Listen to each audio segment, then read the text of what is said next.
گۆردن بۆنەی 86 ساڵ هەست بە ونبوون دەکات لە نێو بێهیوایی و ناوچەیەکی وێرانەدا. 9 مانگ تێپەڕیوە بەسەر مردنی مۆرێلی هاوسەری کە بەهۆی کۆڤید-19 گیانی لەدەستدا 63 ساڵ پێکەوە بوون. بانگیان کردبوو بۆ بینینەوەی کە لە سەرمەرگدا بوو. بۆ چەند سەعاتێک لەلای بووم، مۆرێڵم دەبینی نقم بوو لە عارەقی جەستەیدا. ئەوە لە ژیانمدا قورسترین ئەزمون بوو، لەگەڵیشمدا دەمێنێتەوە. پێت بڵێم بۆچی؟ لەبەرەوەی ئەو شەڕی بۆ هەڵمژینی ئۆکسجین دەکرد. ئێستاش لێوەکانیم لە بەرچاوە کە چۆن لە ئامێرەکەوە هەوڵی دەدا هەناسە بکێشێت. لە دەستدانی ئازیزان سەودایەکی بە ئازار و خەمە. ئەو هەستانە سەرتاسەری وڵاتەکەی گرتوتەوە. ڕۆژی سێشەمە بەریتانیا لە ڕێژەی مردوانی کۆڤید-19 یەکەمی وڵاتی یەکێتی ئەوروپایەوە ڕایانگەیان تاوەکو ئێستا 100,000 کەس مردوو کە 25,000 لەم سێ هەفتەی ڕابردوودا بووە. بە پێی ژمارەی دانیشتوانی ئێستای بەریتانیا لە سەرتاسەری جیهاندا زۆرترین کەسی بە کۆڤید-19 مردوون. سەرۆکوەزیرانی بەریتانیا بۆریس جۆنسن ڕایگەیان هاوبەشی خەمی خەڵکی وڵاتەکەی دەکات.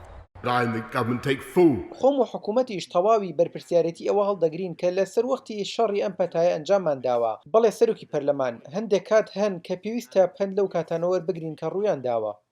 سەرۆکوەزیران بڕیاری داخستنی قوتابخانەکانی نوێ کردەوە. سەپاندنی کەرەنتینە لەسەر ئەو گەشتیارانەی لەو وڵاتانەوە هاتوون کە مەترسیدارە. ڕەخنەگرانیش دەڵێن ڕێوشوێنی کەمیان گرتوۆتە بەر. ئێستاش کاتەکە زۆر درەنگە. سەرۆکوەزیران زۆر هێواش بوو لە کاتی داخستنی یەکەم لە مانگی سێدا لە دەستەبەرکردنی کەرەستە و پێداویستیشدا. هەروەها هێواشیش بوو لە پاراستنی خانەکانی بەساڵاتچوان لە ڕووی پشکنین و بەدواداچوون بۆ کەسانی لە ناوچوون زۆر هێواش بوون. لە داخستنی دووەم لە پاییزدا هەر هێواش بوون. هێواش بوون لە گۆڕینی هەنگاوەکانی کریسمسدا. لەم داخستنەی سێهەمیشدا هەر هێواش بوون. زۆربەی زاناکان لۆمە دەخەنە سەر کەمی وەبەرهێنان لە خزمەتگوزاری تەندروستی نیشتیمانیدا. بەدەست نەبوونی ژێرخانی تەندروستی گشتیەوە لەم وڵاتە دەناڵێنین. دەستمان نەکرد بە تاقیکردنەوە بە دوواداچوونەکان. کەرنتینشمان بە شێوەیەکی باش نەکرد. ئێستا دەوڵەت لە بەردەم ئاڵنگارێکی گەورەدایە. جڵەوکردنی ئەو پەتایە بە تاقیکردنەوە و بە دوواداچوون دەبێت.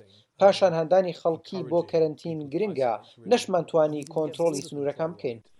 لە کاتێکدا بەریتانیا یەکەم وڵاتی ئەوروپیە لە ژمارەی مردووان بە کۆڤید-19 لە بەرنامەی پێدانی ڤاکسینەکەش بە خەڵک لە پێشدایە. نزیکەی 7 ملیۆن کەس ڤاکسینی یەکەمیان وەرگرتووە. ئەمەش ئەوە دەگەێنێت بە هاتنی مانگی سێ لە دۆخێکی باشتردا دەبین بۆ پیاچوونەوە بە بربەستەکانی داخستنی ئێستا. بەڵام نیگەرانیەکانی کەمبوونەوەی ڤاکسینەکە زیادی کردووە.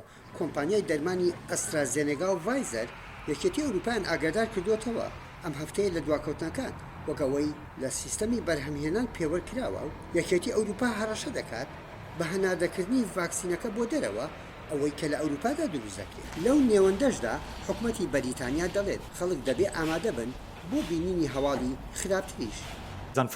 لە بێبەختیمان ژمارەیەکی زۆری مردن لەم چەند هەفتەیەدا دێت دەبینین پێشەوەی ئاسەواری ڤاکسینکردنەکە دەربکەوێت. دۆخەکە خەمناکە بە هەزاران خێزانی دیکە چاوەڕوانی لە دەستدانی مەرجی ناوەختی ئازیزەکانیان دەکەن. یەحیا بەرزنجی دەنگی ئەمریکا.